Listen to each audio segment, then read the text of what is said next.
여러분, 사랑은 무엇입니까? 솔직히 내가 사랑이 뭐지? 라고 생각하면 때로는 뭔지 모르겠어 라고 대답할 때가 많이 있어요. 내가 아는 사랑이 있는데 정말 그게 내가 아는 진짜 사랑일까? 라고 의심이 들 때도 많이 있습니다. 우리는 지난주에 성경이 이야기하는 사랑이 우리가 알고 있는 사랑과는 매우 다르다라는 것을 함께 나눴습니다. 성경적 사랑은, 그리고 성경이 얘기하는 사랑은 우리가 일반적으로 알고 있는 사랑과는 매우 다릅니다. 우리는 사랑이라는 단어를 정말 많이 사용하고 그리고 생각합니다. 그렇지만 그럼에도 불구하고 사랑이 뭐냐고 물어보면 정작 그 대답에 잘 대답하지 못하는 경향성이 있습니다. 여러분, 지금 이 순간에라도 그 유튜브나 구글링을 해보시면, 검색을 해보시면 사랑에 대한 수많은 정의들, 그리고 사랑에 대한 누군가의 이야기들이 파편처럼 엄청나게 등장합니다. 그 사람들의 말이 전부 다 달라요. 어떤 철학자는 이렇게 얘기하고 어떤 작가는 이렇게 얘기합니다. 근데 그럼에도 불구하고 그들이 정말 사랑의 권위자일까 잘 모르겠어요. 그들이 학문의 권위자, 철학적 권위자일 수는 있겠지만 그들이 정말 사랑하는데 전문가일까? 잘 모르겠습니다. 요 근래 사랑이라는 단어를 가장 많이 쓰시는 방송에 출연하신 분은 아마 오윤영 박사님이신 것 같아요. 정말 근데 그렇게 무조건적인 사랑이 사람을 변화시킬까? 저는 약간 회의감이 있습니다. 우리가 주는 무조건적인 사랑이 사람을 변화시킬까? 근데 성경이 이야기하는 인간은 그렇지 않다예요. 성경이 이야기하는 인간은 우리가 아무리 조건 없는 사랑을 준다 할지라도 그 사랑을 이용할 수 있는 존재입니다. 아무리 선한 것을 준다 할지라도 그 선한 것을 누군가는 이용하고 누군가는 그것을 악랄하게 사용할 수 있는 존재가 바로 인간이라고 성경은 얘기하고 있습니다. 여러분, 그러면 세상이 바라보는 인간관과 성경이 바라보는 인간은 좀 달라요. 많이 달라요. 솔직히 인간이 그렇게 긍정적입니까? 우리는 태어날 때부터 그렇게 선한 존재로 태어납니까? 그렇지 않죠. 그나마 성경과 가장 좀 근접한 사랑에 대해서 얘기하는 것이 생각보다 동양의 고대로부터 흘러내려왔던 동양의 사랑에 대한 사상이 조금 더 성경적이에요. 생각보다 우리가 소위 사용하는 애라는 한자 단어는 아끼다라는 것에서 유래됐습니다. 아끼다. 그래서 원래는 그 동양적 사상에서 사랑은 아낀다는 뜻이에요. 좀 더 구체적으로 얘기하면 그것을 아끼기 때문에 그것을 허투루 사용하지 않는 것이죠. 또는 누군가를 아끼기 때문에 그 사람보다 내가 더 수고하는 것을 사랑이라고 얘기했습니다. 그래서 고대 국가에서는 사랑이라는 단어, 애라는 단어를 쓸 때 애민역이라는 단어를 썼어요. 백성민자와 힘력자를 썼죠. 어떻게 백성을 사랑하는 것이 힘이 될 수 있겠어요? 근데 애민역이라고 했을 때 보통 얘기하는 것이 뭐냐면 백성을 동원해야 되는데 백성을 아끼기 때문에 동원하지 않는 것을 백성을 사랑하는 군주의 덕목이라고 봤습니다. 그러니까 어찌되었건 동양적 사상에서 사랑은 희생하는 것을 전제로 하고 있습니다. 이 사람을 아끼기 때문에, 이 사람을 내가 존중하기 때문에, 이 사람보다 내가 더 수고하는 것, 이것을 이제 사랑이라고 얘기해요. 조금 더 성경에 가깝죠. 근데 서구적 사랑은 조금 더 감정적이고 육체적이고 좀 더 관념적일 때가 많습니다. 철학에 있어서도 그래요. 그리스 철학도 그렇게 얘기하고 있습니다. 그런 의미에서 사랑은 어떻게 보면 우리 한국 사람들에게 조금 더 성경적 사랑을 이해하기에 조금 더 유리한 것 같아요.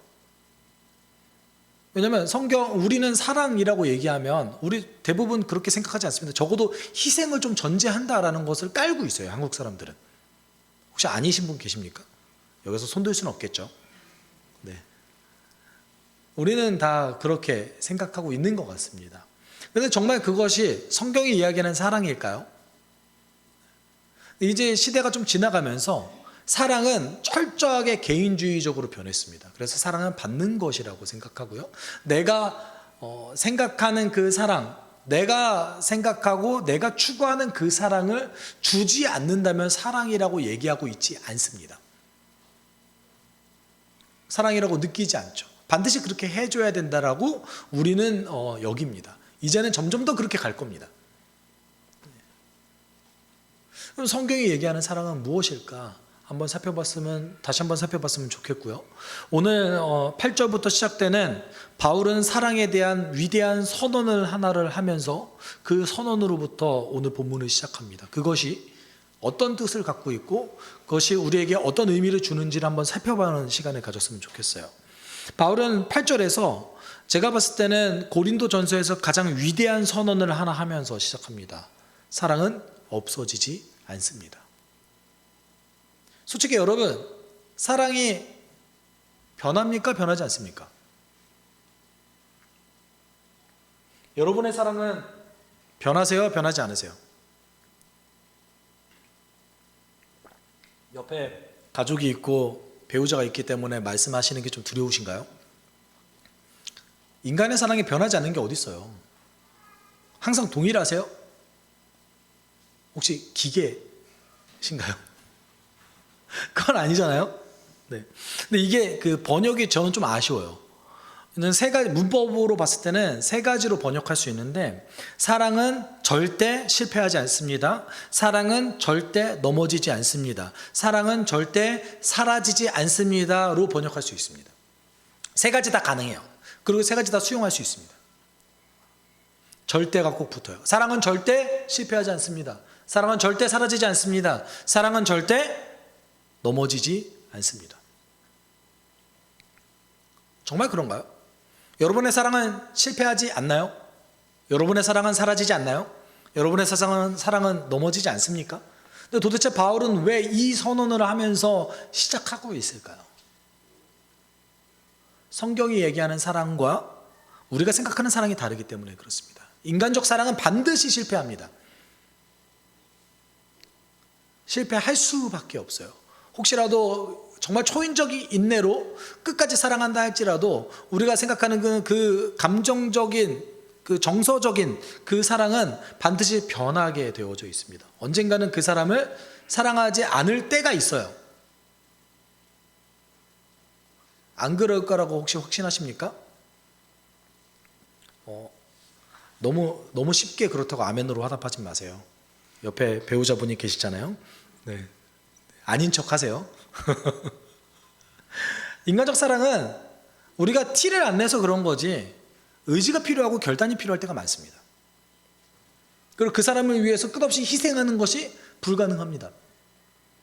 그런데 그럼에도 불구하고 왜 사랑은 절대 사라지지 않고 실패하지 않고 넘어지지 않는다고 바울은 선언했을까요? 왜냐하면 우리가 지난주에 함께 나눴던 그 사랑의 개념에서 온 사랑이기 때문에 그렇습니다.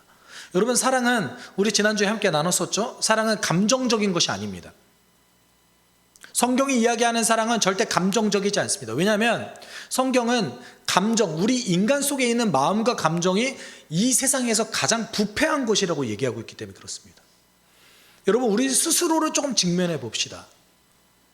우리 스스로를 직면했을 때 정말 온갖 못될 생각이 왔다 갔다 해요. 여러분의 욕망과 욕구와 여러분 속의 내면의 마음을 그대로 우리 삶 속에서 반영하면서 살아갈 수 있습니까? 우리는 그런 종류의 사람을 때로는 그 학문적으로 정의하죠. 망난이라고. 어떻게 마음속에 있는 걸 그대로 드러내면서 살아요? 우리 마음속에 못된 마음들이 많이 있잖아요. 근데 그것을 절제하고 억누르는 거 아니겠습니까? 여러분, 그 자녀를 기르는 분들은 잘 아실 거예요. 우리 아이들만큼 저는 가끔 그런 생각해요. 우리 자녀들이 그 아기가 이쁜 이유는 살기 위해서라고. 이쁘지조차 않으면 얘는 생존할 수 없겠구나. 너무 이기적이고 지밖에 모르고 너무 고개를 너무 쉽게 이렇게 끄덕이시는데 지밖에 몰라요. 자기를 위해서 살아요. 근데 그 자녀의 모습이 한 어린아이의 모습이 20살 때도 그런다고 생각해 보십시오. 저는 저희 봄, 여름, 가을이가 지금의 모습이 20살 때의 모습이라고 생각하면 끔찍해요. 그때는 내가 정말 인생을 못 살았다고 생각하겠구나. 사람은 그렇기 때문에 자신이 가지고 있는 순수한 욕망을 어떻게 합니까? 억제하는 훈련을 합니다. 그래서 철학자 아리스토텔레스는 사람이 그대로 있으면 짐승이 될 거라고 얘기했어요. 그래서 사람이 그 욕망을 억누르는 교육이 함께 이루어졌을 때 사람은 사람이 될 수 있다라고 얘기했어요. 그래서 교육되지 않는 사람은 뭐라고 얘기한 거예요? 그래서 짐승이라고 얘기했어요. 아리스토텔레스는.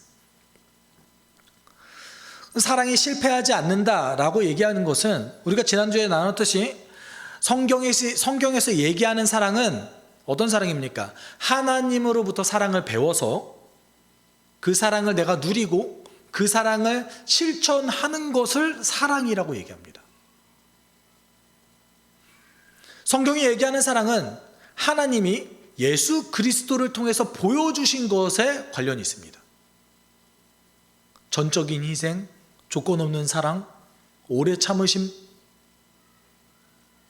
그 모든 덕목들과 관련이 있습니다. 그것을 하는 게 사랑이지 그것을 느끼는 게 사랑이 아니에요. 성경적 사랑은. 여러분 이제 마음속으로 매우 큰 부담감과 어려움이 느끼실 거예요. 아니 계명을 서로 사랑하라고 했는데 너무 힘든 거 아닙니까? 네. 여러분 우리가 단순하게 생각해야 됩니다. 모든 신앙생활, 우리 인간의 신앙생활은 하나님으로부터 사랑을 받는 법을 배워요. 우리 하나님을 배워갑니다. 그리고 우리 그 하나님을 배워간 것을 실천하는 것이 뭐라고 얘기하고 있어요? 사랑이다. 그런 의미에서 여러분 성경이 이야기하는 사랑은 신앙생활의 본질 그 자체입니다. 그렇기 때문에 성경이 이야기하는 사랑은 하는 것과 하지 않는 것밖에 없어요. 내가 느끼면 사랑할게. 그런 거 없어요. 사랑하는 게 있고 사랑하지 않는 게 있을 뿐입니다. 그동안 우리는 이런 성경적 사랑에 대해서 잘 몰랐죠. 여기서 한술 더 떠서 이렇게 하나님의 사랑을 배워서 하나님의 사랑을 실천한다면 그 사랑은 절대 실패하지 않는다라고 바울은 얘기하고 있습니다.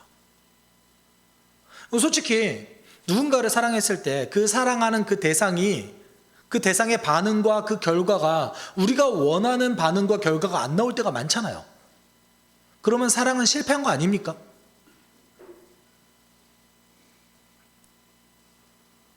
우리가 그 사랑이 실패했다고 느낄 수 있잖아요. 우리의 마음은 좌절할 수 있잖아요.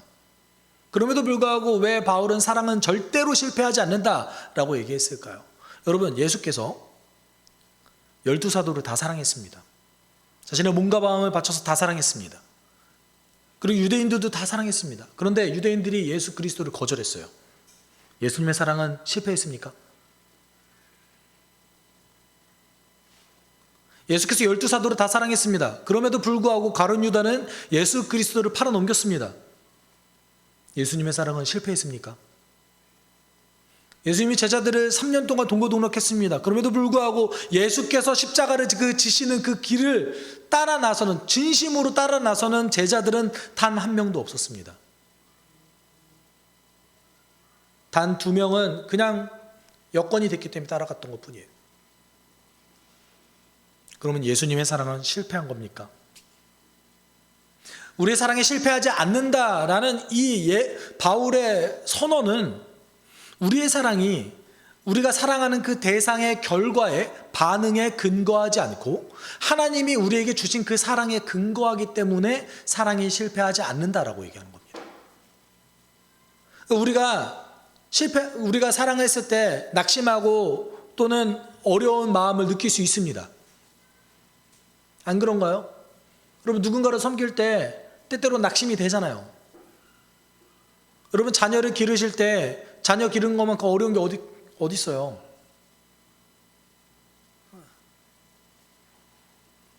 그렇잖아요? 여러분, 여러분의 자녀가 예수를 믿는 거 기적이에요.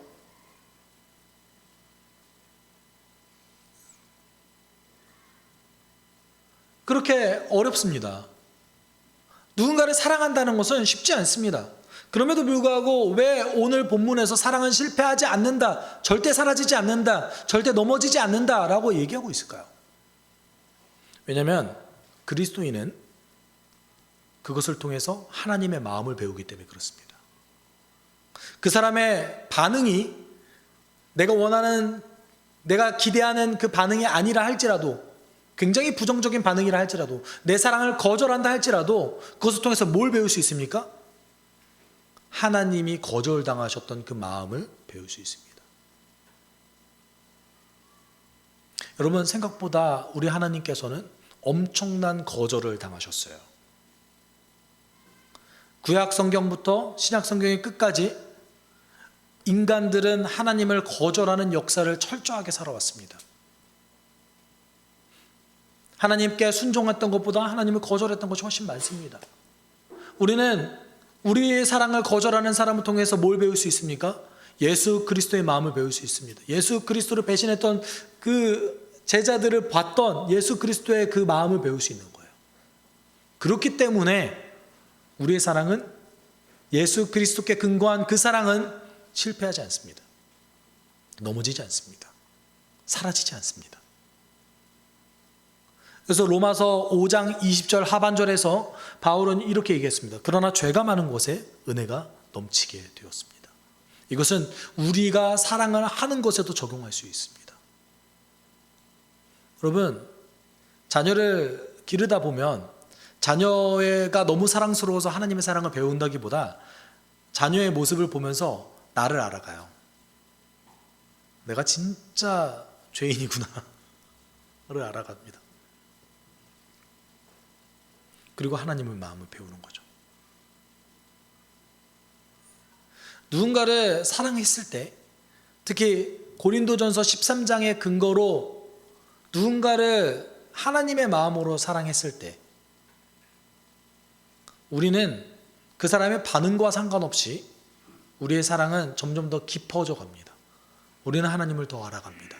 그리고 하나님의 사랑을 오히려 거절당했을 때 더 깊은 하나님의 사랑을 알아갑니다.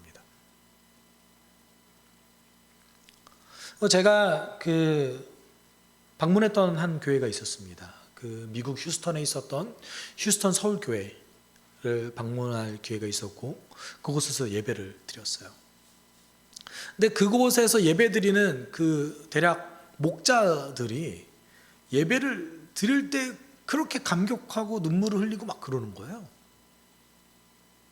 그래서 왜 저 사람들이 저럴까? 그래서 제가 목자분들께 한번 여쭤봤어요. 왜 이렇게 예배 때마다 그렇게 펑펑 우시면서 그렇게 감격하시고 그러십니까?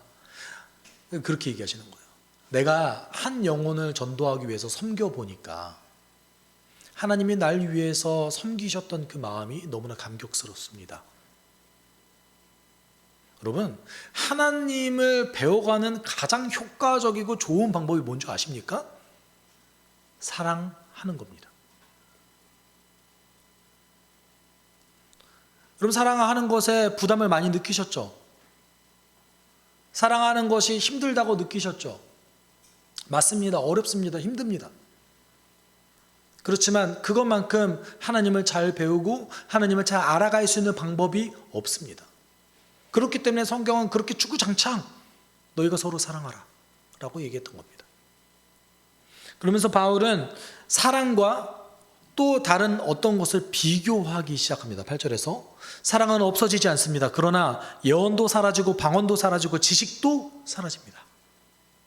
성령의 은사 세 가지를, 성령의 은사가 아주 다양한 것이 있는데 그 다양한 것들 중에서 특히 이제 고린도전서 12장에서는 9가지가 등장하죠. 그 9가지 중에서 왜 굳이 바울은 이 세 가지를 얘기했을까요? 예언과 방언과 지식.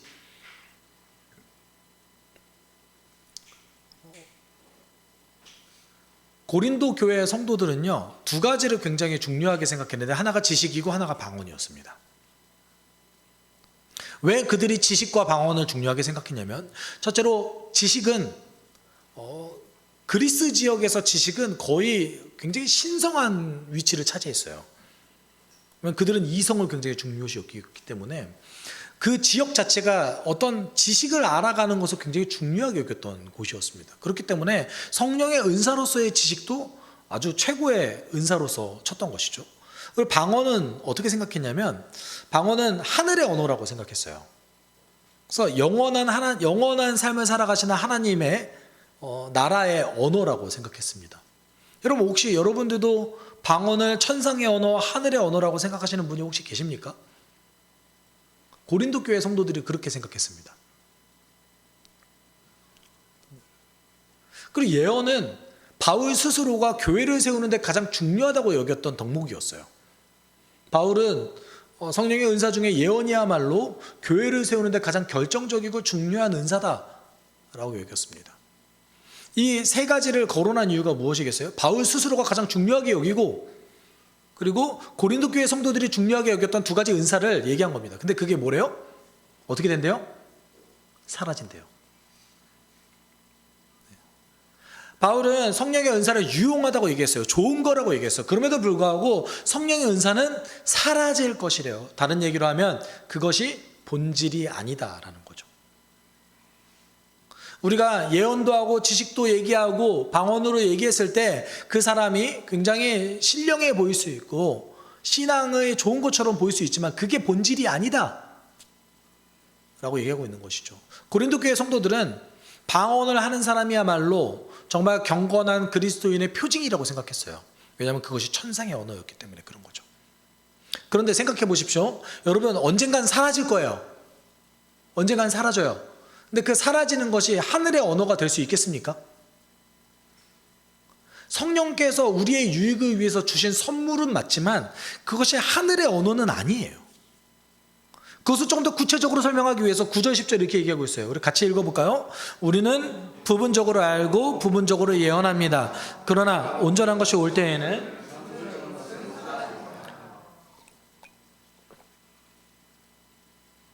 사도 바울이 이 은사들에서 얘기할 때 두 가지 중요한 은사의 특징에 대해서 얘기했어요. 첫 번째는 영원하지 않다, 언젠간 사라진다. 두 번째는 완전하지 않다, 부분적이다 입니다.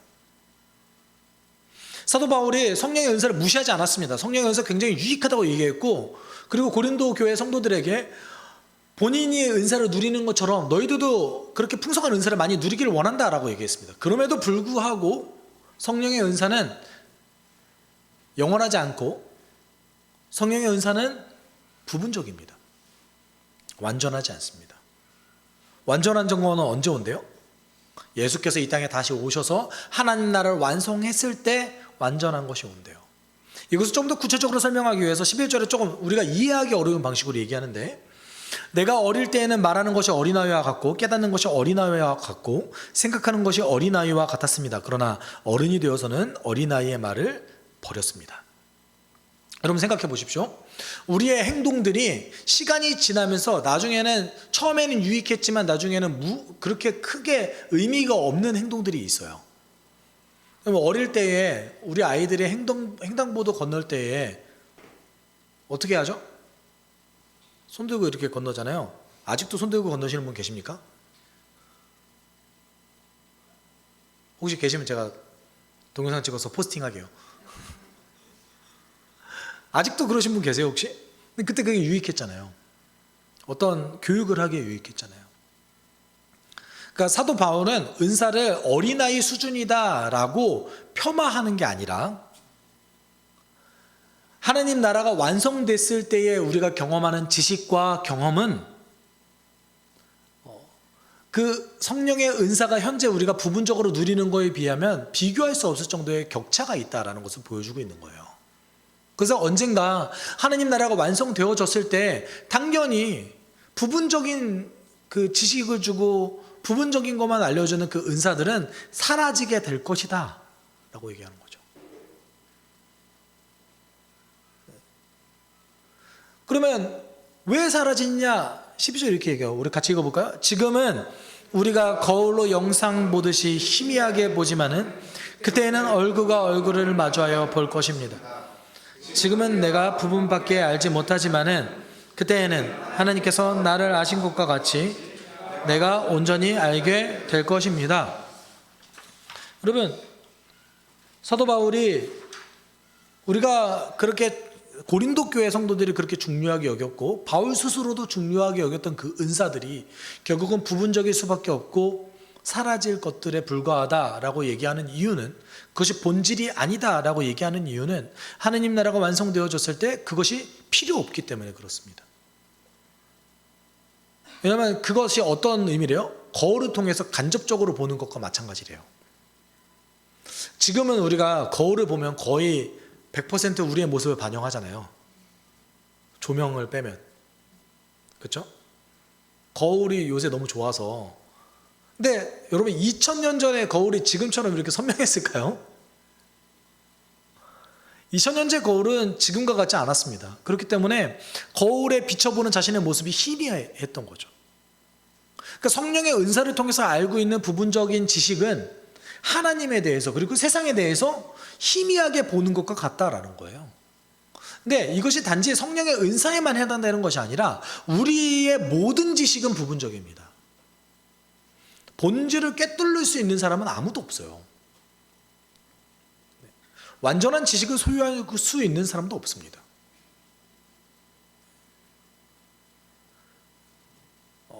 아닌가요? 그렇지 않습니까? 우리는 다 부분적으로밖에 알 수 없습니다. 근데 언제 그 부분적인 지식이, 부분적인 경험이 완성된 지식으로서, 완성된 경험으로서 나아간다고 합니까? 하나님 나라가 완성되어졌을 때. 특별히 하나님에 대한 지식이야말로 이 땅 가운데서 부분적일 수밖에 없어요. 그렇기 때문에 우리는 하나님께서 알려주신 것만 알 수밖에 없어요. 하나님에 대해서는. 여러분, 제가 제자 훈련을 하다 보면, 제자 훈련을 할 때 가장 중요한 작업 중에 하나가 뭐냐면, 그 사람이 평소에 가지고 있었던 하나님에 대한 오해와 편견을 버리게끔 만드는 것이 가장 중요한 작업입니다. 솔직히 말하면 저도 마찬가지인데, 우리는 하나님에 대해서 오해와 편견이 가득해요. 제가 성경을 주의할 때마다 그 성경을 주의하는 본문이 이야기하는 하나님은요, 제가 알고 있는 하나님 그 이상을 얘기합니다. 여러분, 솔직히 여러분이 알고 계시는 그 하나님, 정말 여러분이 알고 계시는 그 하나님이 정말 하나님 맞습니까? 검증해 보셨습니까? 하나님은 이럴 거야 라는 여러분의 오해와 착각으로서 하나님의 형상이 여러분 가운데 만들어진 거 아닙니까? 혹시 성경을 통해서 검증해 보셨습니까?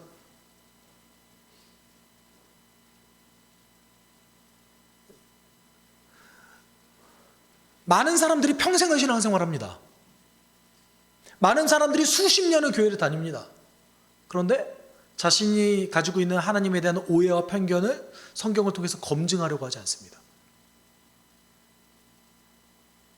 그저 자기에게 필요한 것이 있을 때마다 하나님을 찾고, 그리고 그때그때마다 하나님이 주시는 그 파편적인 은혜에 만족할 뿐입니다.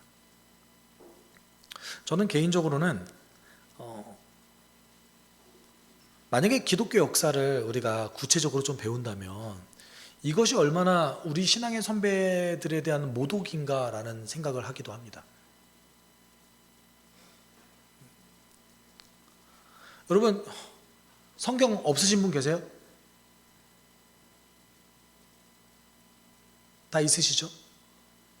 아니, 성경 말고 스마트폰 없으신 분 계십니까? 요새 성경 무료로 다 다운받을 수 있잖아요. 그렇죠? 그리고 좋은 어플은 음성으로 들려주잖아요. 그리고 되게 많은 번역본까지 우리는 볼 수 있습니다. 아주 저렴한 가격으로 구매할 수 있습니다. 여러분, 우리가 이 성경을 소유하기 위해서 1500년 넘는 시간이 걸렸어요.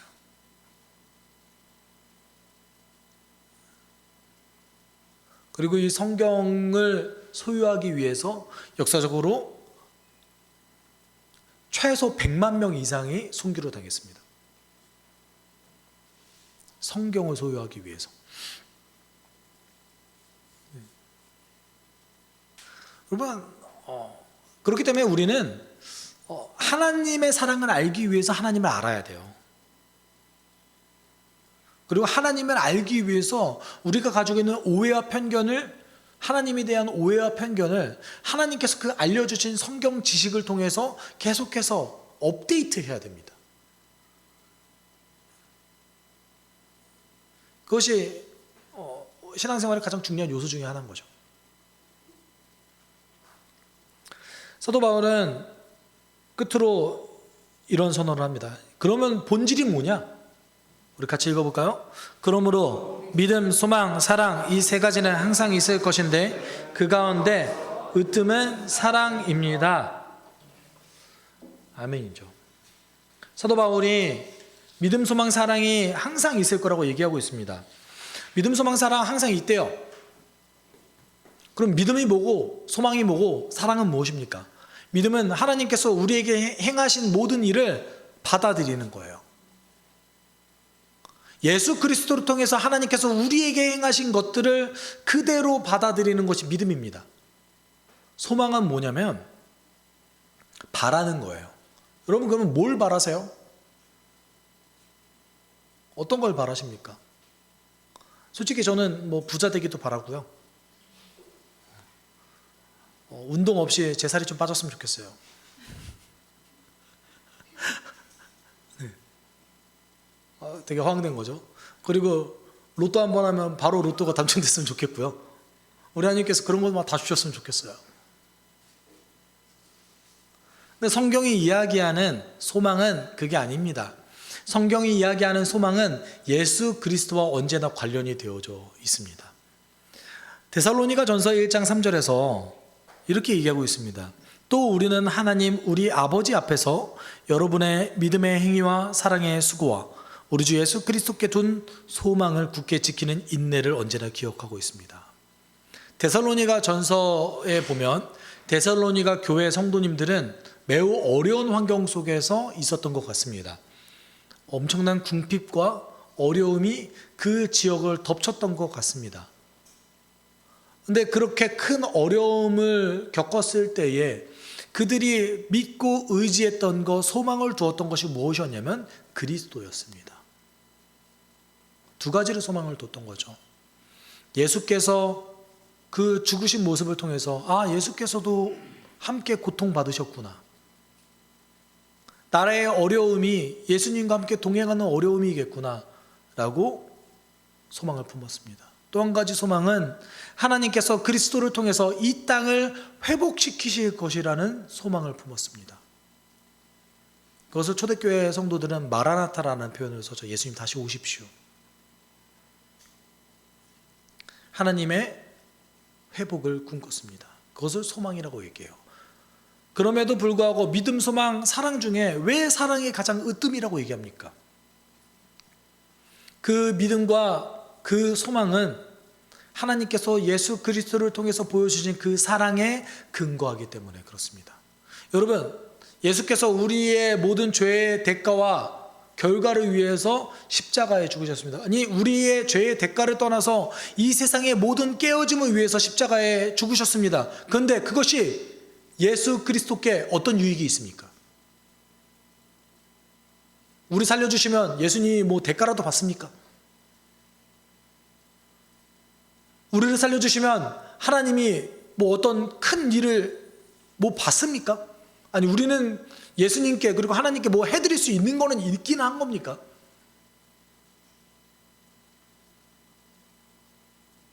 그 모든 우리 신앙생활의 모든 근거 안에 뭐가 있다는 거예요? 하나님께서 사랑하셔서 우리에게 주셨던 것에 관련이 있다는 거예요. 사랑하셔서 주신 것을 받아들입니다. 사랑해서 주신 것을 받아들임으로 우리는 소망을 품습니다. 그렇기 때문에 믿음, 소망, 사랑 중에 제일이 뭐라고 얘기하는 거예요? 사랑이다 라고 얘기하고 있습니다. 예수께서 계명을 사랑하라라는 말 단 하나로 압축하신 이유가 여기에 있습니다. 사랑은 하는 것과 하지 않는 것 외에는 존재하지 않습니다. 우리는 그동안 사랑을 추상적으로 배웠습니다. 마음의 문제라고 배웠습니다. 그러나 성경이 얘기하는 사랑은 절대 그런 게 아닙니다. 우리는 이렇게 고백해야 돼요. 하나님께서 우리를 위해서 행하셨습니다. 그리고 그가 하셨던 일을 이제는 내가 따라합니다. 이게 사랑입니다. 여러분 그동안 사랑을 어떻게 배우셨습니까? 서로 사랑하라.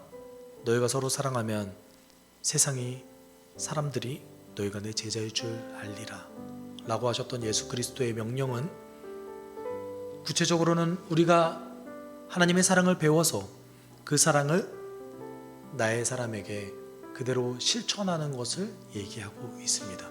사랑의 마음을 품으라 이런 게 아닙니다. 결단이 필요합니다. 우리의 의지가 필요합니다. 그리고 우리가 결단했을 때 하나님께 어떤 도움을 구해야 되냐면, 하나님, 내가 낙심하지 않고 하나님 앞에서 하나님 더 배워가게 주님 도와주십시오. 내가 사랑하는 그 대상의 어떤 반응과 결과에 집착하지 않고 그것을 통하여서 하나님의 사랑을 더 깊이 누리고 알아가는 아주 큰 복을 누리게 주님 나에게 도와주십시오. 사랑에는 목적이 있습니다. 하나님을 알아가는 겁니다. 우리의 사랑이 하나님을 알아가는 사랑이었으면 좋겠습니다. 우리의 사랑이 하나님을 알아가는 만큼 행하는 사랑이었으면 좋겠습니다. 여러분, 그렇게 결단하기 위해 함께 기도합시다. 이렇게 기도했으면 좋겠습니다. 사랑하신 하나님 아버지, 우리의 사랑이 하나님도 알아가는 사랑이었으면 좋겠습니다. 성경이 이야기하는 사랑은 감정적이지도 않고, 성경이 이야기하는 사랑은 실패를 두려워하지도 않아요. 성경이 이야기하는 사랑은 인내를 요구하고 있습니다. 하나님, 우리가 모든 것을 필요한 도와주십시오. 우리가 모든 것이 하나님께 사랑이 무엇입니까? 사랑은 절대 실패하지 않습니다. 사랑은 절대 사라지지 않습니다. 사랑은 절대 넘어지지 않습니다. 우리가 하나님의 사랑을 배워서 그것을 실천한다면 우리의 사랑은 절대 넘어지지 않습니다. 우리의 사랑은 절대 저절하지 않습니다. 우리의 사랑은 절대 사라지지 않습니다. 하나님, 우리가 그럼에도 불구하고 인간의 사랑에 집착한다면 우리의 사랑은 사라집니다. 우리의 사랑은 넘어지죠. 우리의 사랑은 아마 절대 실패하는 사랑에 집착하지 않게 해주십시오. 하나님, 오늘도 우리가 주의 사랑을 배워서 주의 사랑을 실천하는 수 있게 해주십시오. 하나님, 우리의 사랑이 하나님 사랑이라고 얘기했던 하나님께 마음을 다해서 사랑할 수 있게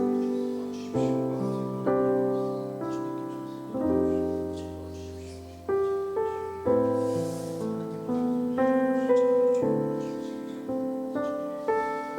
하나님, 주님께 나를 사랑하셔서 지금 이 순간에서 나를 위해서 십자가 지신 그 놀라운 사랑,